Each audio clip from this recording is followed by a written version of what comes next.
아주 분명한 기준을 가지고 있었다고 합니다.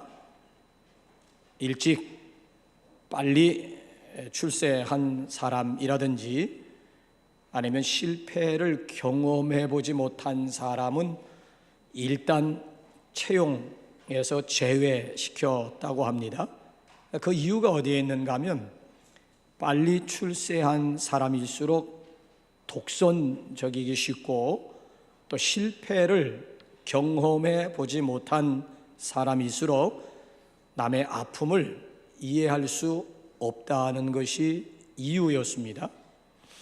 여러분 그거 아십니까? 말이라고 하는 놈은 맨몸으로 달릴 때보다는 등에 적당한 짐을 실었을 때 오히려 더 빨리 달려갈 수가 있다고 합니다. 자, 바람은 배를 전복시킬 수도 있지만은 반대로 바람 때문에 오히려 바람이 배를 움직이는 원동력이 될 수도 있습니다. 그러니까 바람만 잘 이용하게 되면 목적지까지 오히려 더 빨리 갈 수가 있습니다. 누에 나방 보셨습니까? 그 누에 나방이 고치 있잖아요. 고치의 그 작은 그 구멍을 통해서 몸부림을 치면서 빠져나오는 그 어려운 시련을 통해 가지고 비로소 창공을 훨훨 날아다닐 수가 있다는 것이지요. 실패라고 하는 것은 인생의 소중한 자본이 됩니다. 어제의 실패로 그렇죠? 오늘의 그렇잖아요. 실패가 오늘의 그렇죠? 어제의 실패가 오늘의 감사의 씨앗이 될 수도 있다라고 하는 얘기지요. 굉장히 중요한 도전이 알 수가 없어요.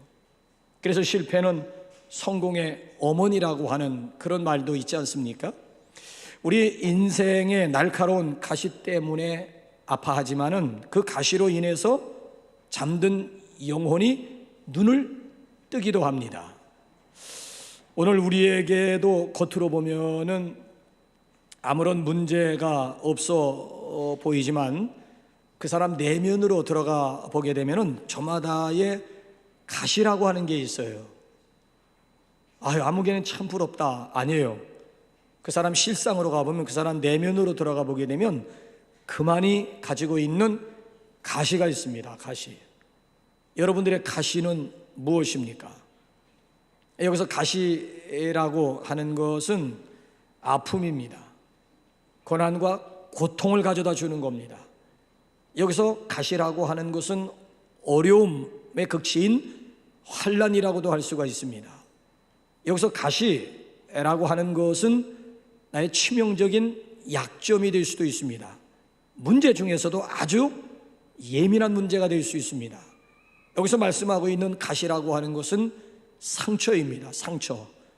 그래서 사람들마다 이 가시 때문에 고통스러운 나날을 보내는 사람이 있는가 하면은 그 가시를 믿음으로 잘 극복해서 오히려 전화위복의 주인공이 되는 분도 있습니다. 여러분들이 가지고 있는 여러분들만의 가시가 무엇입니까? 그 가시를 대하는 여러분들의 반응, 여러분들의 자세는 무엇입니까? 자, 우리가 함께 읽은 이 본문 말씀 가운데 보면은 바울의 가시를 우리에게 소개해 주고 있어요. 바울의 가시는 한마디로 말씀드리면 육체였습니다. 육체. 그러니까 그 고통이 어느 정도 심했으면은 사탄의 사자라는 표현을 했을까요? 자, 도대체 바울의 육체의 가시라고 하는 것이 무엇일까요? 자, 이에 대해서 우리 학자들이 많은 관심을 가지고 연구를 했는데요. 대체적으로 보게 되면 바울의 육체의 가시라고 하는 것은 세 가지로 이야기가 모아지더라고요. 하나는 뭔가 하면은 간질병이다. 그만이 가지고 있는 간질병이었을 것이다. 또 한쪽에서는 아니다. 성경을 보게 되면 그의 위장병이었을 것이다. 또 한쪽에서는 아니다. 갈라디아서 6장 마지막 부분을 보게 되면 이건 안질, 바울만이 가지고 있는 안질병이었을 것이다 라고들 이야기를 해요. 근데 한 가지 이 시간 분명하게 말씀드릴 수 있는 것은 바울은 육체의 치명적인 그런 질병, 시도 때도 없이 바울을 괴롭히는, 바울에게 고통을 가져다주는 질병을 안고 있었다는 얘기죠. 그래서 바울이 지금 이 문제로 인해서 지금 괴로워하는 겁니다. 왜 나에게 이런 고통이 있어야 되는지 그 이유를 알 수가 없어가지고 하나님 앞에 엎드려 몸부림을 치면서 기도하는 가운데 깨달음을 얻게 되었다라고 하는 얘기죠. 기도하면서 하나님의 음성을 들으면서 왜 내게 육체적인 가시, 고통이 존재하는가를 비로소 알게 되었다라고 하는 얘기죠. 자, 그 사실을 깨닫고 난 다음부터 바울이라고 하는 사람은 오히려 그 가시를 드러내놓고 자랑하는 사람이 되었습니다. 자, 그렇다고 한다면 바울의 깨달음이라고 하는 것이 뭘까요? 가시와 함께 바울이 깨달은 내용이 뭘까요? 오늘도 우리만이 가지고 있는 그 가시가 우리에게 주는 교훈이라고 하는 것이 무엇일까요? 오늘 아침에는 이 문제를 세 가지로 함께 좀 접근을 해보려고 합니다. 그 첫째는 뭔가 하면 겸손케 하시려는 하나님 사랑의 처방전이라고 하는 얘기죠. 자, 우리 한번 7절 무슨 얘기인지 한번 7절 확인 한번 해보시겠습니까? 시작. 여러 계시를 받은 것이 지극히 크므로 너무 자고하지 않게 하시려고 내 육체의 가시 곧 사탄의 사자를 주셨으니 이는 나를 쳐서 너무 자고하지 않게 하려 하심이라. 자, 한 구절 속에 두 번씩 반복되는 단어가 뭐예요? 자만, 자고지요. 먼저 성경을 보게 되면 너무 자고하지 않게 하시려고, 너무 자고하지 않게 하려 하심이라. 그러니까 바울은 다른 사람들보다도 하나님으로부터 받은 계시가 너무 큰 거예요. 다른 사람들이 전혀 경험할 수 없는 주의 환상과 계시를 받은 사람이에요. 그러니까 다른 사람보다 하나님의 은혜를 엄청나게 경험했기 때문에 바울로 하여금 자고하지 않도록 하기 위해서 바울 몸속에 하나님께서 가시를 심어 넣어 주었다라고 하는 얘기죠. 그러니까 이 자만이라고 하는 표현은 교만이라고 하는 표현보다는 더 강도가 센 그런 표현이지요. 그러니까 하루 강아지 범 무서워한 줄 모른다고 바울로 하여금 이런 엄청난 하나님의 은혜를 감당하도록 하기 위해서 하나님께서 특별히 바울 육체에 가시를 심어 넣어 주었다라고 하는 이야기예요. 아니, 정말 바울이 쓴 21서신을 쭉 이렇게 보면요, 14서신을 보게 되면 바울은 교만기가 다분한 사람이에요. 자, 이 시간 우리 그 문제를 우리가 집중할 수는 없습니다만은 바울이 어느 정도 교만한 사람이었는지 우리 한번 바울의 말을 한번 직접 우리 한번 확인 한번 해보실까요? 빌립보서 3장 4절부터 한번 6절 어느 정도 교만기가 있는 사람인지 한번 맛배기 한번 해보시기 바랍니다. 시작. 그러나 나도 육체를 신뢰할 만하며 만일 누구든지 다른 이가 육체를 신뢰할 것이 있는 줄로 생각하면 나는 더욱 그러하리니 나는 8일 만에 할례를 받고 이스라엘 족속이요 베냐민의 지파요 시브리인 중에 시브리인이요 율법으로는 바리새인이요 열심으로는 교회를 박해하고 율법의 의로는 흠이 없는 자라. 어디 그뿐인 줄 아세요? 나중에 별걸 다 드러내놓고 자랑을 합니다. 고린도후서 11장 18절 한번 이하를 한번 쭉 한번 다시 한번 확인 한번 해보시겠습니까? 고린도후서 11장 18절 시작. 여러 사람이 육체를 따라 자랑하니 나도 자랑하겠노라. 빨리 넘기세요. 그들이 시브리인이냐 나도 그러하며 그들이 이스라엘인이냐 나도 그러하며 그들이 아브라함의 후손이냐 나도 그러하며 그들이 그리스도의 일꾼이냐 정신없는 말을 하거니와 나는 더욱 그러하도다. 내가 수고를 넘치도록 하고 옥에 갇히기도 더 많이 하고 매도 수없이 맞고 여러 번 죽을 뻔하였으니 유대인들에게 40에서 하나 감한 매를 5번 맞았으며 3번 태장으로 맞고 1번 돌로 맞고 3번 파선하고 일주야를 깊은 바다에서 지냈으며 넘기세요. 여러 번 여행하면서 강의 위험과 강도의 위험과 동족의 위험과 이방인의 위험과 시내의 위험과 광야의 위험과 바다의 위험과 거짓 형제 중에 위험을 당하고 또 수고하며 애쓰고 여러 번 자지 못하고 줄이며 목마르고 여러 번 굶고 춥고 헐벗었노라. 그러니까 굉장하지요. 나중에 별걸 지금 바울이 다 드러내놓고 지금 자랑하고 있는. 그럼 오늘 여기 본문 말씀 속에 보게 되면은 특별히 주의 환상과 계시를 말하고 있습니다. 그러니까 다른 사람들이 경험할 수 없는 신비스러운 하나님의 은혜를 경험하게 되었다는 얘기죠. 특별히 오늘 여기 본문 시간이 없어서 못 읽었습니다만은 1절부터 6절 내용까지를 보게 되면 바울이 삼층천 다녀왔다는 거예요. 삼층천. 삼층천이 뭔가 하면 사람이 딱 죽으면 우리의 영혼이 어디로 가게 되는가 하면 낙원으로 갑니다. 오늘 내가 나와 함께 낙원에 있으리라. 낙원으로 가게 돼요. 삼층천이라고 하는 것은 지금 오늘 본문 말씀 자구적으로 해석을 하게 되면 낙원을 이야기하고 있는 겁니다. 그러니까 바울이 지금 낙원을 지금 다녀왔다라고 하는 이야기가 낙원. 그러니까 지금 여러분 보세요. 하나님은 바울의 이런 하나님 교만기가 언제든지 교만기가 발동하고 있는 바울의 이 마음을 하나님이 아시는 거예요. 그래서 바울로 하여금 그 교만을 다스릴 수 있는 유일한 수단이 있다면은 그게 바로 육체의 가시였다라고 하는 이야기예요. 성경을 보게 되면 하나님께서 모든 걸 다 용납하세요. 다 용납하시지만은 딱 한 가지만큼은 절대 하나님이 용납하시지 않는 것이 있어요. 그것이 뭔 줄 아십니까? 교만이에요. 교만. 자, 하나님께서 사울을 사랑하셔서 많은 사람 가운데 사울을 하나님께서 부르셔가지고 이스라엘의 초대 왕을 삼아주십니다.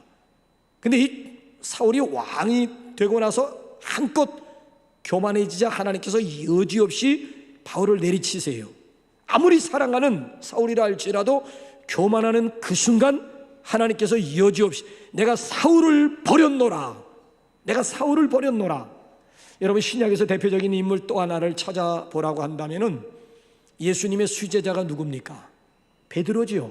12명의 제자 가운데 수제자가 베드로인데 이 베드로가 어느 한순간 도를 넘습니다. 가이사랴 빌립보 지방에서 자기 스승을 꾸짖습니다. 그 꾸짖다라고 하는 것은 귀신을 꾸짖을 때 그 단어하고 똑같은 단어입니다. 자기 주여 그리하지 마옵소서. 자기 스승을 향해서 꾸짖게 됩니다. 이게 베드로가 지금 한껏 지금 교만해질 대로 교만해진 그 순간에 주님께서 뭐라고 말씀하시던가요? 사탄아 내 뒤로 물러가라. 너는 나를 넘어지게 하는 그 순간 그대로 아무리 수제자라 할지라도 대적하세요. 하나님 주변에는 3명의 천사장이 있습니다. 그렇죠? 그 3명의 천사자 중에도 으뜸 찬양과 경배를 담당하는 천사장이 루시퍼라고 하는 천사장이에요. 근데 이 천사장, 하나님 가장 가까이에서 하나님을 모시고 있는 루시퍼 천사장이지만은 이 천사장이 어느 한순간 헷가닥해가지고 하나님의 자리를 넘보게 됩니다. 내가 지극히 높은 자와 비기겠다 이 생각을 가지고 있는 그 순간 아무리 가까이에 있는 천사장 루시퍼 천사장이라 할지라도요 그대로 하나님께서 물리치십니다. 결국 하나님의 보좌 앞에서 공중으로 쫓겨나서 사탄이가 되고 천사장이 타락을 해서 마귀가 된 거예요. 그러니까 하나님은 그가 누구든지 간에 교만하는 그 순간 철저하게 대적하세요. 반대로 하나님은 겸손한 자들에게 은혜를 베풀어 주십니다. 그래서 은혜 중에 최고의 은혜가 있다면은 겸손의 은혜라고 하는 거예요. 여러분 그렇습니다. 하나님은 사랑하는 바울이 교만해서 당신의 대적자가 되는 것을 원치 않으셨습니다. 그래서 바울을 사랑하기 때문에 바울의 육체에 가시를 심어줬다는 얘기죠. 그래서 바울이 이렇게 곁길로 가려고 하다가도 속에 있는 가시가 꾹꾹 찌르기 시작을 합니다. 그런 페이스를 잃는 것 같다가도 자기 페이스를 잡아가지고 바른 길을 걸어갈 수가, 십자가의 바른 길을 걸어갈 수가 있었다는 이야기죠.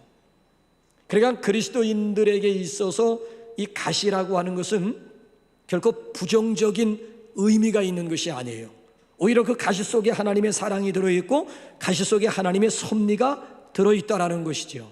자, 그래서 오늘 여기 본문 말씀 1절부터 6절까지 내용은 바울이 얼마나 가시 때문에 겸손해진 사람이었는가를 우리에게 소개하고 있습니다. 그러니까 말로 표현할 수 없는 아주 신비스러운 그런 경험을 하게 되었는데, 소위 말하면 삼층천 낙원에 다녀온 이런 엄청난 비밀을 사도 바울이 이야기를 하는데, 당신 자신이 다녀왔어요. 당신 자신의 체험임에도 불구하고 마치 남의 체험인 양 지금 우리에게 소개하고 있는 겁니다. 그래서 I라고 하는 1인칭 단수를 사용하지 않고 He라고 하는 3인칭 단수로 자신의 체험을 지금 소개하고 있는 거예요. 내가 이런 사람을 안다. 내가 한 사람을 안다. 그가 다녀왔다. 자기가 다녀왔다고 얘기를 하지 않고 그가 다녀왔다 라고 지금 표현을 하고 그러니까 당신 자신을 드러내려고 하지 않고 하나님의 은혜만을 지금 드러내려고, 이게 바로 가시가 가져다주는 특별한 은혜라고 하는 거예요. 그러니까 바울에게 만약에 육체의 가시가 없었더라면 절대 바울이라고 하는 사람이 시라고 하는 3인칭 단수로 자신의 체험을 소개할 사람이 아닙니다. 아니, 여러분 보았잖아요. 빌립보서 3장, 고린도후서 11장 보게 되면 내가 나도 하면서 1인칭 단수가 얼마나 많이 쏟아져 나옵니까? 이게 소위 말하면 가시의 비밀을 깨닫기 전에 바울의 모습입니다. 근데 가시와 함께 하나님의 은혜를 경험하고 난 다음부터는 자기 자신의 십자가 뒤에 다 숨겨버리고 희라고 하는 3인칭 단수를 통해 가지고 하나님의 은혜를 드러나고 있는 이런 바울의 모습을 보게 됩니다. 그래서 그리스도인들에게 있어서 이 가시라고 하는 것은 이건 하나님의 사랑이요, 하나님의 축복이요, 하나님의 은혜요, 하나님의 사랑의 음성이라고 하는 것이지요. 자, 그런가 하면 두 번째로는요, 역설적인 은혜를 깨닫도록 하기 위함입니다. 즉 하나님의 능력이라고 하는 것은 약한 데서 온전해진다. 하나님의 능력이라고 하는 것은 오히려 약한 데서 더 강해진다라고 하는 비밀을 가시를 통해서 깨닫게 된 것입니다. 여기에는 다분히 교육적인 의미가 있어요. 우리 한번 고린도전서 1장 27절 우리 한번 다 같이 한번 읽어보실까요? 시작. 그러나 하나님께서 세상에 미련한 것들을 택하사 지혜 있는 자들을 부끄럽게 하려 하시고 세상에 약한 것들을 택하사 강한 것들을 부끄럽게 하려 하시며. 자, 가만히 보세요. 하나님께서는 미련한 것들을 택하시고 약한 것들을 택하셨다는 거예요. 그 이유가 뭐예요? 지혜 있는 자들을 부끄럽게 하려 하시고 강한 것들을 부끄럽게 하려 하시기 위해서 일부러 하나님께서는 세상에 미련한 사람들, 약한 사람들을 택하셔서 당신의 강함을 보여주었다라고 하는 얘기죠. 자, 실제적으로 예수님이 하나님이 육신을 입고 이 세상에 오셔가지고 당신의 제자들을 선택할 때에요, 남유대 지방 예루살렘의 화려한 이력을 가지고 있는 소위 말하면 엘리트들을 당신의 제자로 선택한 것이 아니에요.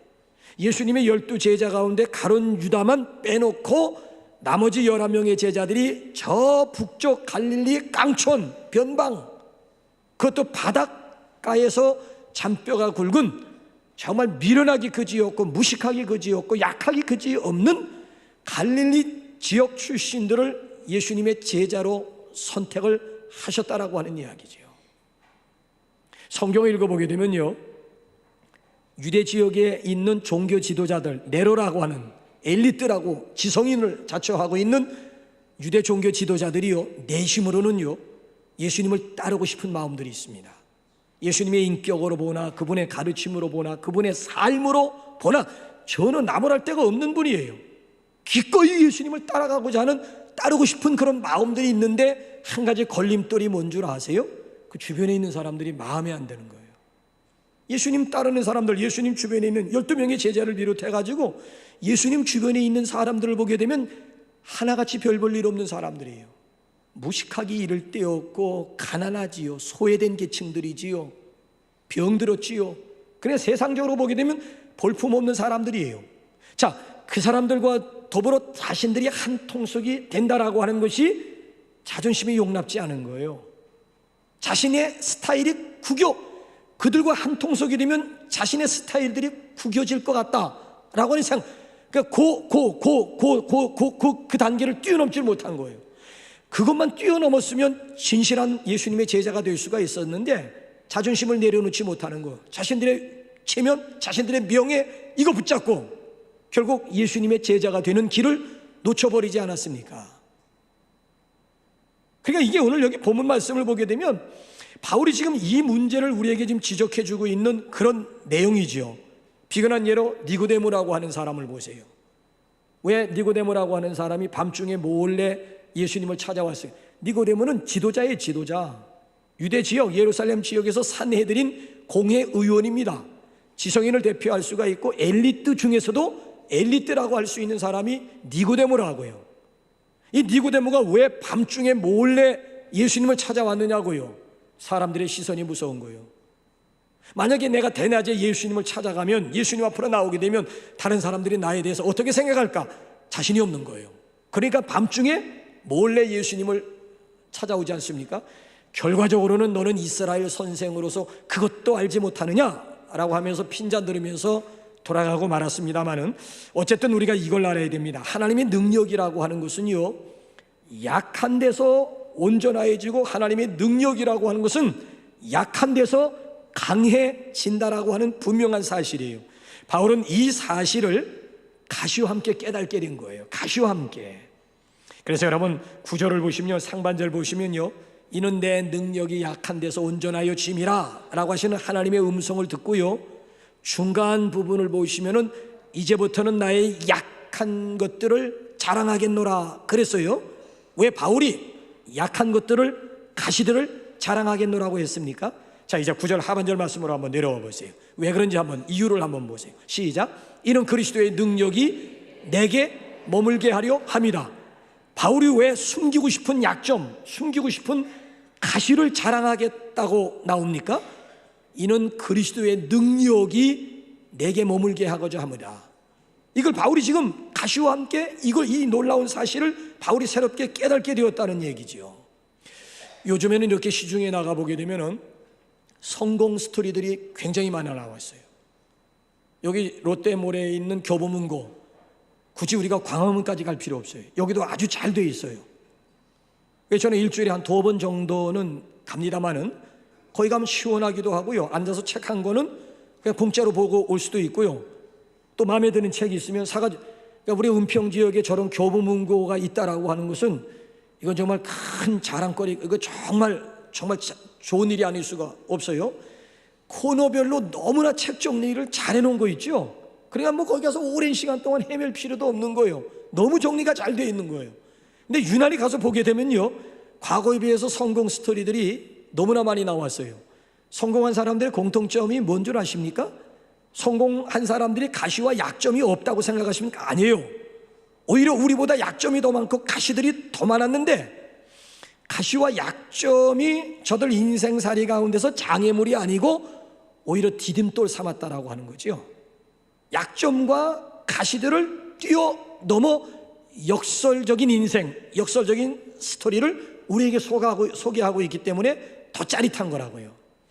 북유럽 가운데 네덜란드라고 하는 나라를 가보셨습니까?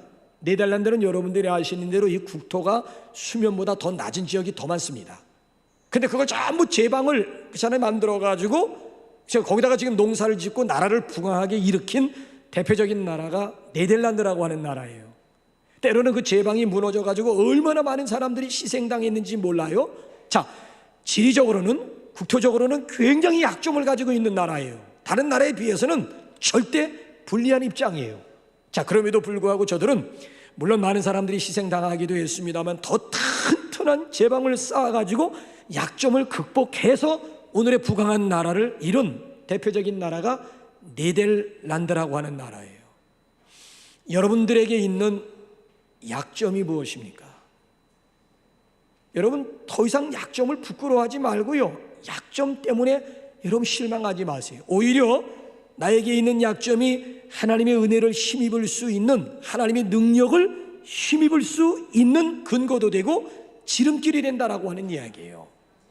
그래서 오히려 약점 때문에 망한 사람들이 아니라 약점 때문에 잘된 사람들, 가시와 함께 기쁨을 맛보는 사람들, 가시가 곧 은혜였음을 여러분 입으로 고백할 수 있기를 주님의 이름으로 축복합니다. 자, 그런가 하면 세 번째로요, 가시를 통해서 기도하게 하시는 하나님이에요. 우리 인간이 얼마나 간사한 줄 아세요? 여러분 스스로는 어느 정도 얼마나 간사하다고 생각하십니까? 저는 제가 참 간사한 놈이다라고 하는 것을 많이 느끼게 됩니다. 왜 어른들이 화장실 갈 때와 화장실에서 나올 때의 마음이 다르다고 했을까? 간사함이거든요. 아니 화장실 가기 전까지만 해도 느긋하게 화장실에서 볼일을 보고 딱 나올 때 들어갈 때 마음과 나올 때 마음은 분명히 다르잖아요.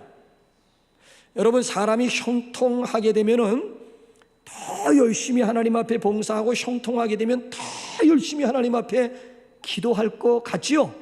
천만의 말씀 만만의 콩떡입니다. 제가 목회 30년 이상 해보면서 내릴 수 있는 결론, 아니 우리가 생각할 때는 평안하고 형통하면 더 열심히 봉사하고 더 열심히 기도해야 되는 것이 당연한데 절대 안 그렇다니까요. 아니 저도 운전하는 한 사람, 운전을 즐기는 사람 중에 한 사람입니다만은, 운전을 하다 보게 되면 사고 현장을 너무 많이 목격하잖아요. 아니 심지어 고속도로상에서 저는 10중 추돌 사고를 목격했던 사람이라고요. 아니 어느 정도 밟았으면 저 지경이 될까? 아니 강철 덩어리가 그냥 종이짝 구겨놓듯이, 아니 종이 같은 거 와구와구 구겨가지고 휙 던져, 아니 종이가 아니라고 쇳덩어리라고. 근데 어느 정도 밟았으면 종이장 구겨지듯이 저 지경으로 그냥 짜보가 되고 저 지경으로 구겨질 수가 있을까? 나도 조심하지 않으면 저짝 나겠다. 그래가지고 그 현장을 목격하고는 정말 정신이 번쩍 듭니다. 그래가지고 그 현장을 빠져나와서 이렇게 지나가다 보면 나도 모르게 120, 130 그냥 밟고 달리다가도 그 현장 목격하고 나서 나도 누가 속도를 줄이라고 하지 않았음에도 불구하고 5, 60으로 달리고 있는 내 자신을 보게 됩니다. 5, 60. 근데 이게 몇 분 가는 줄 아세요? 10분을 못 넘겨요. 또 10분 정도 지나게 되면 나도 모르게 벌써 이 계기판을 보게 되면 120, 130으로, 야 유능기 너는 별 수 없이 간사한 놈이로구나. 언제 내가 그런 현장을 목격했냐? 언제 내가 그런 소리를 들었느냐는 식으로 그냥 또다시 오리지널로 돌아가가지고 그대로 10분을 못 넘긴다니까. 내가 10분을, 이게 나만 그런지 모르겠습니다만은 참 그런 것을 보면서 참 내가 간사한 사람이로구나, 간사한 놈이로구나 하는 것을 제가 여러 번 느껴요. 내가 서울에 와가지고요, 한 서울에 생활이 지금 한 30년 가까이 되는 것 같은데, 내가 서울에 와서 딱 한 번, 야 여기가 서울 맞아? 이럴 때가 한 번 있었어요. 아니 정말 여기가 내가 혹시 지방 도시에 와 있는 거 아닌가? 그것도 아주 한가한 도시에 와 있는 거 신촌에서 제가 경험한 얘기라고요. IMF 때요, 유가가 그냥 갑자기 막 IMF 맞으면서 막 유가가 치솟기 시작을 하면서 사람들이 차량을 올스톱한 적이 있어요. 어휴 기름값 이거, 야 물론 맨 처음 겪은 일이기 때문에 충격이지요. 야 이래가지고 차 굴리겠나? 그래가지고 사람들마다 다 차들을 집에다 짱 박아두고 버스도로 아니면 일반 교통 아니면 지하철을 이용. 아니 그래서 신촌 그 사거리 나가봤더니만 너무나 한산한 거 있죠. 야 이게 서울인가? 그게 며칠 간 줄 아세요? 며칠 지나니까 다시 또 원점으로 돌아가더라고요.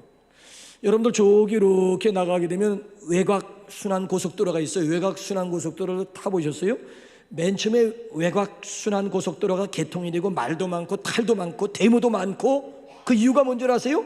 통행료가 너무 비싸다는 거예요. 통행료가. 이게 도대체 길을 다니라고 닦아놓은 거야? 다니지 말라고 하는 거야. 그래가지고 말도 많고 얼마나 탈도 많았는지 몰라. 그래서 차들이 별로 안 다녔어 거기에. 근데 지금 한번 나가보시라니까 주차장을 방불케 할 때가 얼마나 많은지 몰라요. 그러니까 우리 사람들이요, 아니 지금 뭐 햄버거 파동 일어났다고 하지만 며칠 갈 것 같아요? 내가 장담하건대 며칠 안 갑니다.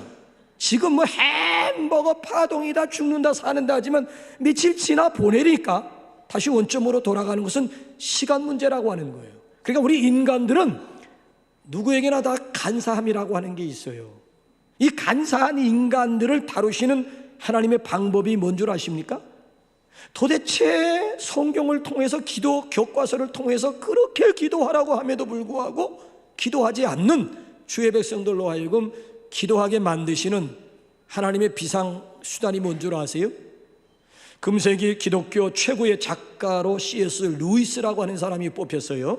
C.S. 루이스라고 하는 사람이 그의 책 가운데 이런 말을 합니다. 사람들은 고난을 당하기 전에는 하나님께 귀를 기울이지 않으려는 습성을 가지고 있습니다. 그러므로 고난, 여기 보면 그러므로 고통이란 귀머거리들로 하여금 알아듣도록 하시려는 하나님의 확성기입니다 라는 말을 해요. 그러므로 고통이라고 하는 것은 귀머거리들로 하여금 알아듣도록 하시려는 하나님의 확성기라고 하는 말을 해요. 가시를 통해서 하나님의 음성에 귀를 기울이게 되고 가시를 통해서 기도하게 된다라고 하는 이런 이야기를 루이스라고 하는 사람이 우리에게 소개를 해주고 있어요. 여러분, 바울이라고 하는 사람 보세요. 오늘 정직하게 고백합니다. 나 가시 때문에 기도하게 되었다, 이 얘기예요. 지금 여러분 한번 8절 한번 볼래요? 자, 보세요. 바울이 노골적으로 자기가 기도하게 된 동기는 가시 때문이래요. 자, 어떻게 기도했는지 한번 보실래요? 시작. 가시가 내게서 떠나가게 하기 위하여 내가 3번 주께 간구하였더니, 이것이 이 가시, 육체의 가시야. 사탄의 사자, 육체의 가시가 내게서 떠나가게 하기 위하여 내가 3번 주께 뭐 했다? 그냥 기도했다는 얘기가 아니라 간구라고 하는 것은 간이 저리도록 하나님 앞에 기도했는데 3번, 3번 얘기가 아니라 많이 기도했다는 얘기예요. 그러니까 바울은 가시 때문에 하나님 앞에 기도하게 되었다는 거예요. 아니, 가시 때문에 기도했는데 오히려 기도하면서 가시의 비밀을 깨닫게 되었다는 거예요. 그 전까지만 해도 이 가시를 누가 볼세라, 누가 알세라 꽁꽁 숨겼던 거예요. 아니, 바울이 생각해 보세요. 대사도 바울, 대전도자, 대설교자가 몸에 치명적인 간질병을 앓고 있다, 안질병이다, 아니면 위장병이다, 치명적인 육체적인 질병을 가지고 있는 사람이다 라고 한다면은 바울이 복음 전할 때 사람들이 어떻게 받아들일 것 같아요? 예수 믿으십시오. 예수님이 치료자, 당신이나 예수 믿고 치료나 받아, 제대로 받아. 사람들이 이렇게 생각할 거 아니겠습니까? 그래서 이 육체의 가시가 영육간에 당신에게 마이너스가 된다고 생각을 했던 거예요. 그래서 지금까지 바울이 지금 자기의 약점도 숨기고 자기의 육체의 가시를 될 수 있으면 드러내려고 하진 않았다고. 그 대신 바울이 드러내고자 했던 게 뭐예요? 그의 화려한 이력과 경력들, 스펙들, 백그라운드, 아니면 뿌리, 아니면 학벌, 아니면 그 주변에 있는 여러 가지 배경들을 바울이 소스없이 막 드러냈잖아요. 근데 여러분, 가시 때문에 하나님 앞에 기도하게 되고 기도하면서 가시의 비밀을 깨닫고 난 다음부터는 이게 아니로구나, 오히려 약함을 통해서 하나님의 능력이 온전해지고 약함을 통해서 강해지는 시간이로구나, 이 사실을 바울이 깨닫고 나서는 드러내놓고 약점을 자랑하고 가시를 자랑하는 하나님의 사람이 될 수가 있었다라고 하는 얘기. 그렇기 때문에 오늘 우리에게 있는 이 가시라고 하는 것은 여러분 보세요, 부정적인 의미가 아닙니다. 그 가시로 인해서 내가 겸손해질 수가 있고, 가시로 인해서 하나님을 의지해서 능력받을 수가 있고, 가시로 인하여 기도하면서 내 영이 하나님과 가까워질 수만 있다면 결과적으로 보면 그 가시는 은혜요, 저주예요? 은혜지요. 그 가시는 그에게 있어서 축복이 될 수가 있는 거예요. 찬송가 373장은 톱 레이디 목사님이 작사를 하셨는데 1700년도예요. 이분이요, 이 찬송가를 작사하게 된 배경이 어디에 있는가 하면은 1700년도에 폐병을 앓았어요. 지금 결핵, 지금 폐병 별거 아니에요. 근데 그 당시 1700년도에 심한 폐병에 시달렸습니다. 더군다나 부모가 일찍 돌아가 조실 부모 해가지고 가난과 고독과 더불어 싸워야만 했습니다. 더군다나 애써서 신학교 졸업해가지고 목사가 되고 사역을 하는데 너무 많은 고통을 당한 거 있죠. 자, 이런 상황 가운데서 373장이 작사가 되었습니다. 그 2절 가운데 보게 되면 큰 물결 일어나 나 쉬지 못하나 이 풍랑이 연하여서 더 빨리 갑니다. 큰 풍랑이 일어나서 나 쉬지 못하나 이 풍랑 인연하여서 이 풍랑 때문에 더 빨리 갑니다 라고 하는 찬송가를 작사했다는 거예요. 그래서 사람들은 큰 풍랑이 일어나면 항해 못하는 줄로 알고 있다는 거예요. 아니라는 거예요. 오히려 풍랑이 일어날 때 돛을 올리고 그 바람만 잘 이용하기만 하면 굳이 내가 이 짓 하지 않아도 풍랑만 잘 활용하기만 하면 목적지까지 더 쉽게 더 빨리 갈 수 있다는 것이 이게 톰 레이디 목사님의 고백이고 이게 레이디 목사님의 간증이라니까요. 풍랑 때문에 망했다라고 하는 얘기가 아니고 풍랑 때문에 더 잘 되었다라고 하는 그런 간증, 그런 고백이었어요. 그러니까 우리에게 있는, 이 여러분들에게 있는 가시, 여러분들만이 알고 있는 가시들이 있다고요. 그 가시에 대해서 전혀 부끄러워하지 마세요. 이제 가시의 의미를 우리가 이제 다시 달리 생각을 해야 된다는 얘기죠. 이 가시로 인해서 내가 좀 더 겸손해질 수도 있고, 이 가시로 인해서 내가 하나님을 더 의지함으로 그분의 능력을 내가 힘입을 수가 있고, 가시, 가끔씩 나도 모르게 자꾸 찔리기 때문에 내가 하나님 앞에 엎드려 기도하는 가운데 나의 영이 더 순수해지고 하나님과 더불어 더 가까워질 수가 있고, 그러면 누가 뭐라고 해도 그 가시는 그에게 있어서 축복이요 은혜가 될 수가 있지요. 그러니까 고난을 헛되이 받지 말라라고 하는 얘기예요. 그래서 오히려 우리 본문 말씀을 통해서 우리 각자에게 가지고 있는 가시가 어떤 형태의 것이든지 간에 오히려 이 가난, 또 아니면 고통, 아니면 질병, 아니면 여러분들만의 아는 그런 우리 가시가 우리 전화 이복의 우리 역사를 가져오는, 그래서 가시 때문에 잘된 스토리의 주인공들이 되시기를 주님의 이름으로 축원합니다. 우리 시간 우리 찬송하십시다. 아주 찬송이 참